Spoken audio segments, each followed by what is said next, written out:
Hey folks, I'm Jeff Hirsch, and in today's video, we'll take a look at DxO's new PureRAW version 6, which was released in early March. In upcoming videos, I'll also cover some of DxO's other programs like PhotoLab and FilmPack. Full disclosure before we get started. While DxO has provided me with a fully functional version of the program for my testing purposes, they did not have any influence over or editorial control of the content of this video. The opinions expressed here are entirely my own, and I get no financial gain by reviewing this software. I have accepted their offer of a discount code I can pass along to my viewers, but I do not participate in their affiliate program, and I do not earn any direct or indirect income from DxO or their partners. This allows me to keep my reviews honest and free of any bias other than my own opinions. With that business out of the way, let's get started. PureRAW is a bit different than the normal plugins or standalone programs you may be used to as part of your regular post-processing routine. So I want to take a few minutes here at the beginning to explain exactly what it does and where it might fit into your photo workflow. PureRAW is a preprocessor for your raw images. It operates on them before you start your normal editing in something like Photoshop or Lightroom or Capture One. Here's how they describe it in their literature. The process of converting a RAW file into a rasterized image can be split into two halves. The objective half is where the image is denoised, demosaiced, and potentially corrected for imperfections, converting the raw data into the truest possible representation of what was in front of your camera. And the subjective half is where all of the creative decisions are made. DxO PureRAW seeks to perfect that first objective half, giving photographers the absolute best image quality as a foundation for everything that follows. Now, in order to explain what exactly I mean by pre-processing a raw file, we have to take a brief look at what happens to a raw file when it gets opened by any of the regular post-processing programs you are used to. Now, I'm going to greatly oversimplify how a sensor works here to keep this explanation from getting too far out into the weeds. Let's start with some basics. Your digital camera sensor is essentially made up of a grid or mosaic of red, blue, and green photoreceptor sites that record the color and light levels that strike them. This is what that mosaic looks like. The one on the left is used in the Bayer sensor found in most camera models from Canon and Nikon and Sony, etc., and the one on the right is used in the X-trans sensors that are commonly found in Fuji cameras. They each have a slightly different arrangement of color receptors, but essentially they do the same thing. You'll notice in both cases there are twice as many receptor sites for green as they are for either red or blue. And that's because our eyes are much more sensitive to green light, and so we've engineered our camera sensors to record light in the same way. When you are shooting in RAW, the light and color data that's recorded by this mosaic of sensors is what gets saved in your raw image file. It's the raw sensor data. That's why we call them raw files. But what gets captured in that file wouldn't make any sense at all to the human eye if you were to look at it unprocessed, because it's been captured and encoded by this crazy sensor array with all that extra green in it. In order to be displayed on a computer screen in a way that you can actually see it and make sense of it, the mosaic data must be decoded and rendered into regular RGB pixel values. This process is called demosaicing, oddly enough, and it happens anytime you open up a raw file in your post-processing program of choice, be it Lightroom, Photoshop Camera Raw, Capture One, Luminar, On1 RAW Max or DxO's PhotoLab. They each have to decode that raw file into a linear image that makes sense to human eyes as normal values of color and brightness. Each of these programs has its own proprietary routine for demosaicing the raw capture, eliminating noise, correcting for any lens distortion, and rendering color, tone, and detail. And this process results in the fully formed image you see displayed on your computer monitor when you open a file. In fact, all of this happens automatically behind the scenes before you've made any adjustments to the image at all. The programs decode your raw file for you and present you with something you can begin editing.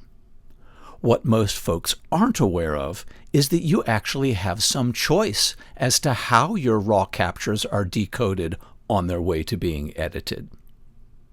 If you are using Adobe Photoshop or Lightroom, like most folks, you've been using Adobe's Camera Raw algorithm for demosaicing and rendering raw files.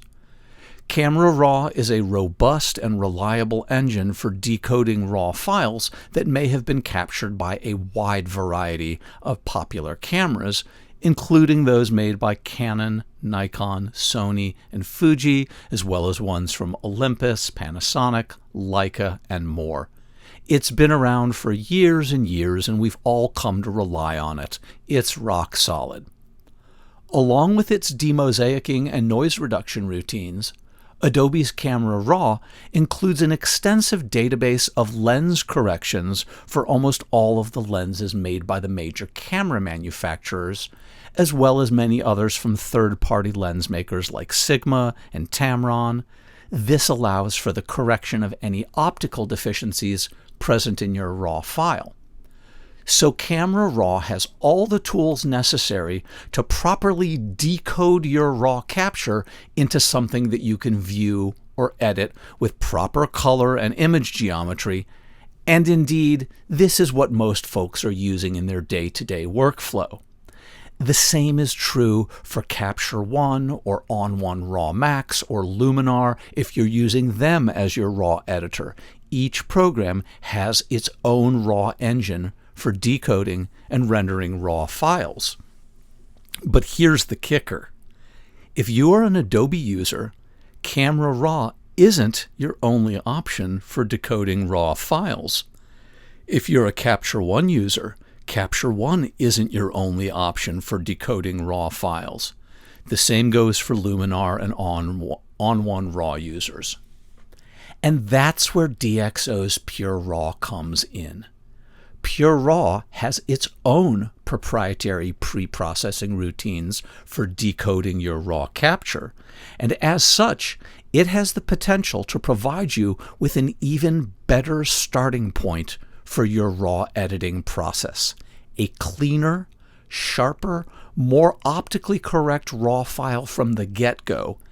And in that regard, there really isn't anything else like it on the market. It can take your raw capture and output an improved raw DNG file that you can then run through your regular post-processing workflow. DxO has long been known as an industry leader in both optical correction and noise removal, and version 6 of PureRAW builds upon their past success with even better algorithms for both of those types of corrections. In fact, I would argue that the Deep Prime XD3 noise removal and detail extraction algorithm that's built into PureRAW 6 is among the very best in the industry. It is equal to, and in some cases superior to, the AI noise reduction routines that are found in Adobe Lightroom and Camera Raw, as well as the ones found in Topaz Labs' Photo AI line of products. PureRAW excels at removing noise while preserving detail in your photos. And as such, it's become my tool of choice for dealing with challenging low light or high ISO images that have a large amount of noise in them, or for images where I want to bring out the most detail I possibly can in a natural and believable fashion without introducing strange-looking artifacts. And I think the results speak for themselves, as you'll see in some of the before and after examples. It also has arguably superior lens corrections than any other program out there, including the offerings from Adobe and Capture One. And I don't say that lightly. Adobe's lens correction database and routines really are the industry standard. But the ones from DxO are even better at dealing with not only chromatic and geometric distortion, but also with overall lens softness or sharpness. They produce superior output in critical situations. DxO has been doing this kind of optical processing for a very long time, and their lens corrections are top-notch. Now, I don't necessarily use PureRAW on every image I process. In fact, I use it somewhat sparingly with photos that were taken in good lighting conditions with low ISO or where I've captured good detail to begin with. But for the problem cases, it's the first thing that I will try if Adobe's built-in noise reduction routine doesn't get me the results I want, or for situations where the optical corrections call for even finer precision or flexibility. In a nutshell, DxO PureRAW provides you with a better raw source file to begin with before you've made any sort of adjustments. Better noise removal, better detail extraction, and yes, even better optical correction. Here are some before and after examples showing just how well PureRAW 6 handles noise removal, detail enhancement, and optical corrections like chromatic aberration and lens distortion. PureRAW 6 can correct even the most severe noise and optical distortions. It does a great job removing chromatic aberration. It excels at preserving detail while still removing noise. Even at ISO 64,000, PureRAW 6 is still able to output a clean file with no noise and good detail. The new Deep Prime 3 model can often reveal extra detail buried in your raw captures. Now that you have some basic understanding of what PureRAW is, let's talk about how you might fit it into your workflow. PureRAW 6 is available as a standalone program, or it can be called as a plugin from Photoshop, Photoshop Elements, and Lightroom, both cloudy and classic. Since my entire workflow is based on Lightroom Classic, I use PureRAW 6 as a plugin, allowing me to send files from Lightroom to PureRAW for processing and then return them back to Lightroom. And I typically do this before I do any other process.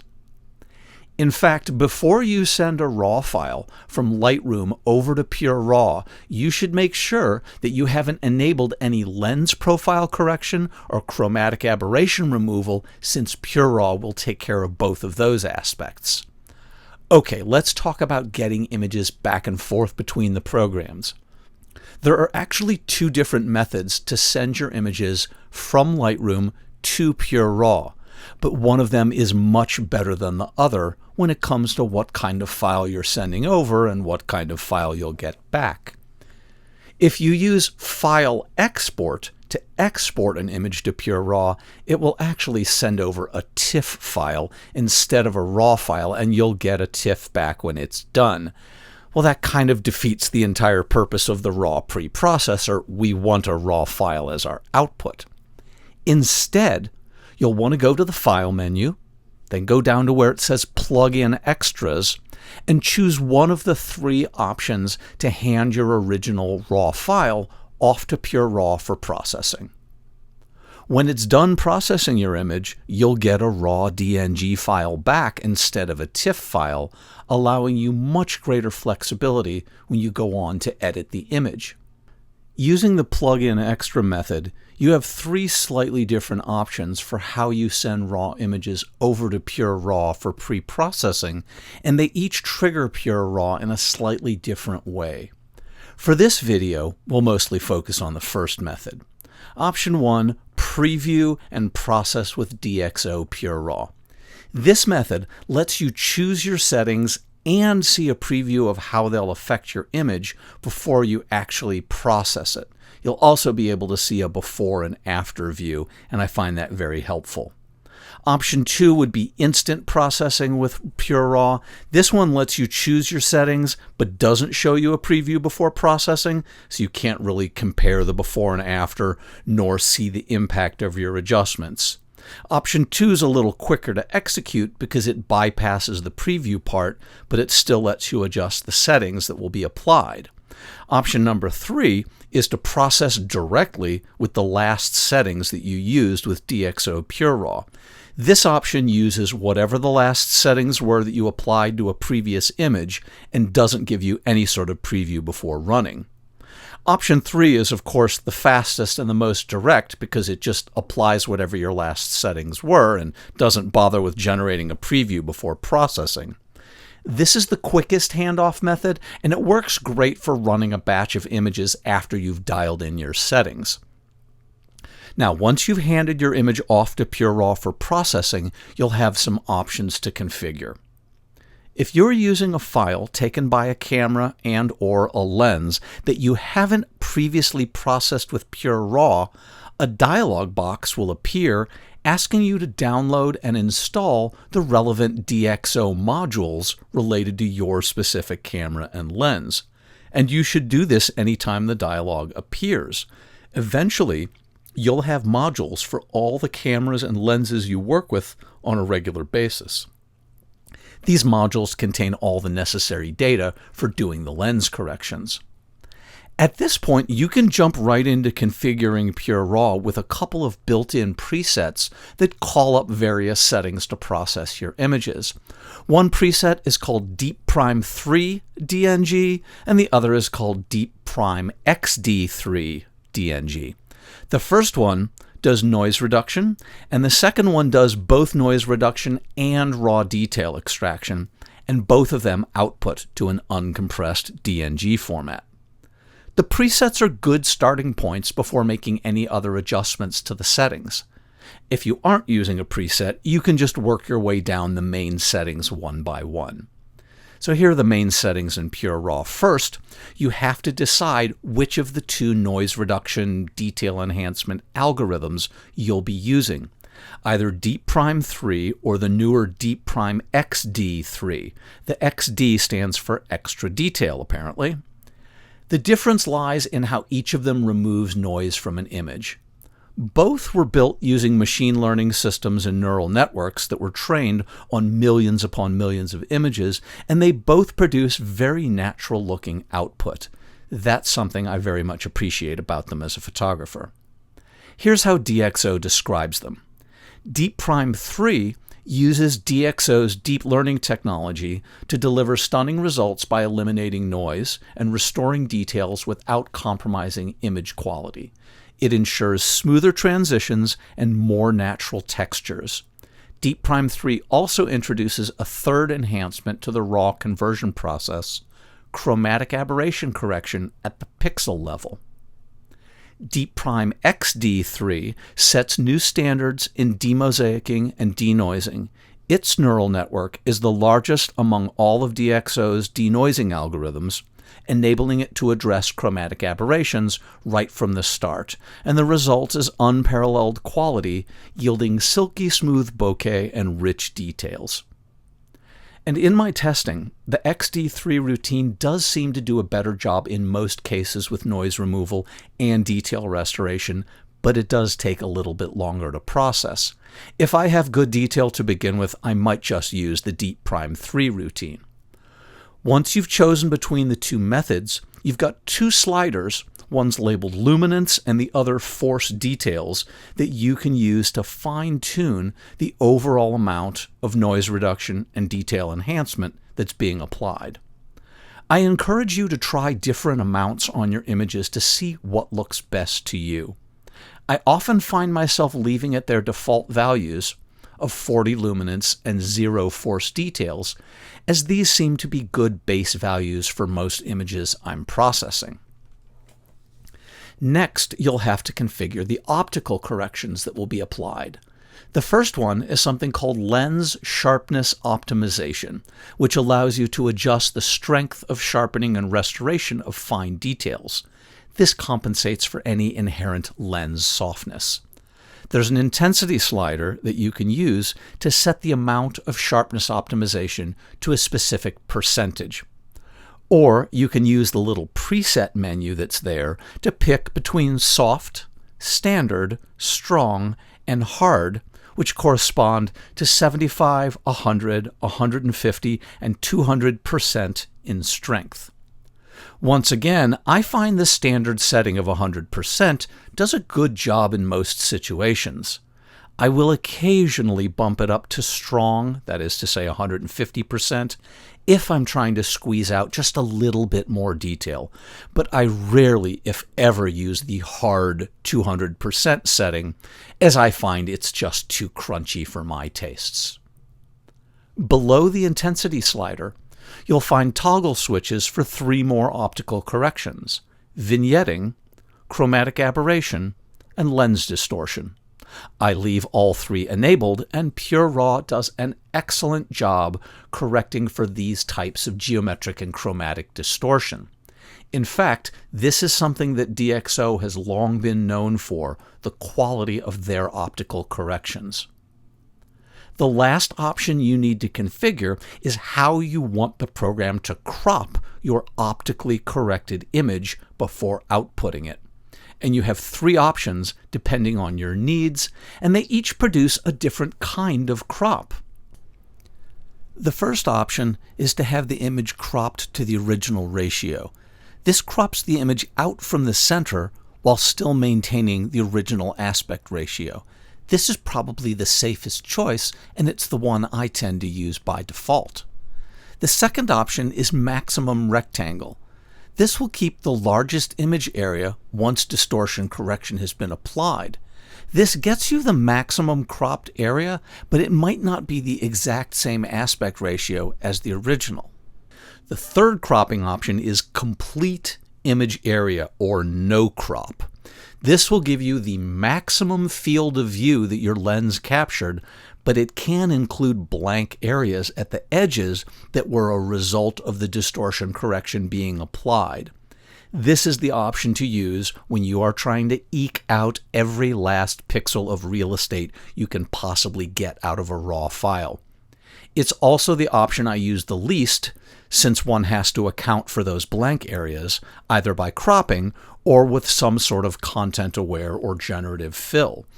I should note here that PureRAW also has an entire local adjustments masking section that will let you paint these adjustments into a localized area of your photo, much like the masking tools you'll find in many of the major post-processing programs.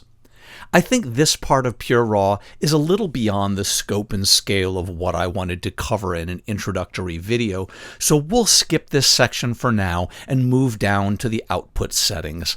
Suffice it to say that the same global noise reduction and detail enhancement routines can be brushed on to localized areas if you don't want to apply them to the entire image. And that brings us to the output controls. The most important choice in the output section is file type. In our case, we want a raw DNG file, so we will choose DNG from the options. And you also have a choice between outputting an uncompressed DNG file, which can grow to be quite large, or you can save it using DxO's brand new high-fidelity DNG compression option, which produces much smaller DNG files that still retain the same image quality.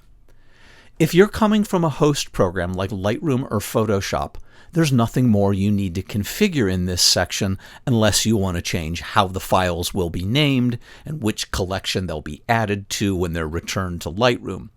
I leave these at their default settings. In fact, I don't tend to monkey with the output options very much unless I'm changing from regular DNG to the new compressed format. Mostly I leave them at their defaults or save them into a custom preset.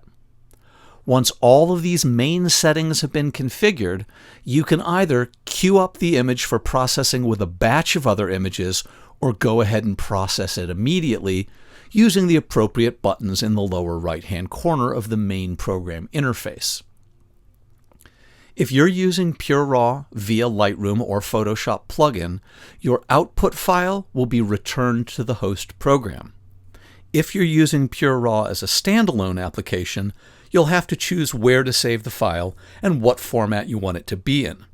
This includes options for exporting the image into Lightroom even if it didn't start there. Once you've finished pre-processing your files using PureRAW, you can take them through the rest of your regular workflow, adding basic adjustments and any creative touches as needed, just like always. Only in this case, you will have an even better source as your starting point. And that's pretty much everything you need to know about the basic functions of the program, and hopefully gives you a better understanding of what PureRAW actually does and where it might fit into your existing workflow. Here's a quick recap of the 4 major improvements included in the new PureRAW version 6. Number 1, Deep Prime XD3 is now available for cameras with Bayer sensors. Originally launched in version 5 and only available for X-Trans sensors, Deep Prime XD3 now supports the more commonly used Bayer sensors in version 6. The latest Deep Prime XD model goes a step further than Deep Prime by using a larger, more complex neural network. It not only eliminates noise, but it also recovers subtle detail from deep within the original sensor data. Number 2, files can be saved in the new compressed DNG format. One knock against the files generated by previous versions of PureRAW is that they tended to be considerably larger than the original camera RAW file they were based on, twice as large or larger in some cases, and this was something that users weren't exactly happy about. Luckily, DxO has addressed this issue by creating a new high-fidelity compression option for DNG files that delivers files that are up to 4 times smaller than before while still preserving color and detail with no visible loss in image quality. These DNG files preserve full dynamic range and editing flexibility while dramatically reducing the file size. It's a good balance of performance and efficiency, particularly if space is at a premium for you. Number 3 new feature, parallel processing for speeding up your batch jobs. DxO has improved the speed of PureRAW by introducing a parallel processing routine for running batches of images through the program, allowing you to get done with your pre-processing and onto your editing much more quickly. And number 4 is one new feature that you can actually ignore for now, and that's AI sensor dust removal. You may have noticed that I skipped one of the available corrections when I was making my way through the settings pane earlier. There is one new feature in the PureRAW 6.0 update that I don't think is quite ready for prime time, and that's the new AI dust removal tool. It just doesn't do a very good job yet, but hopefully will improve with future iterations. For now, I'm not making use of it at all, and I'm doing that kind of cleanup in either Lightroom or Photoshop, both of which do a better job than PureRAW at that particular task. And while we are on the subject of comparing software, the big question everybody wants to know is, how does PureRAW compare with other programs like Topaz Photo AI that offer similar functions for noise removal and detail enhancement? Until I started working with PureRAW on a regular basis, my third-party tool of choice for both noise removal and sharpening had indeed been Topaz Photo AI.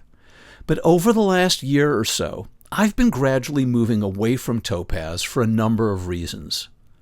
Number 1, some of the AI models in recent updates appear to my eyes to be getting worse and not better. For example, the sharpening routines are regularly introducing odd or unpleasant artifacts, and occasionally they'll hallucinate elements that just weren't part of the original image at all. Number 2, the latest version of Topaz Photo takes up over 50 gigabytes of hard drive space. Now, for reference, Photoshop itself only takes up about 5 gigs on your hard drive. That's 1/10 of the size of Topaz. DxO PureRAW weighs in at a slender 2 gigabytes for the whole program. On a laptop or other device with limited drive space, it can be hard to justify keeping around something massive like Topaz, which takes up so much of your storage. And number 3, Topaz Labs has moved to a subscription model with their new Topaz Photo update. And I've got enough damn subscriptions already, thank you very much. PureRAW is available for purchase with a perpetual license that won't expire on you in a month or a year, and also one that does not rely on an AI credit system to operate. DxO also has an upgrade pricing for existing users who want to move up from a previous version. In terms of bang for the buck, I think the latest release of PureRAW beats Topaz Photo in a number of categories, most importantly, the quality of its output. All right, folks, that's all for now. If you have any questions about this PureRAW release, feel free to drop them in the comments below. For more Lightroom and Photoshop videos, be sure to subscribe to my YouTube channel and go ahead and click the bell icon to get notified anytime I post a new video. And if you aren't already on my mailing list, head over to jeffhirsch.com and sign up for the mailing list, and you'll get updates on my classes and workshops and trips, along with bonus tutorial videos and articles for Photoshop and Lightroom. I promise not to spam your inbox, and I will never ever sell your address to a third party. Thanks for watching, and I'll see you next time.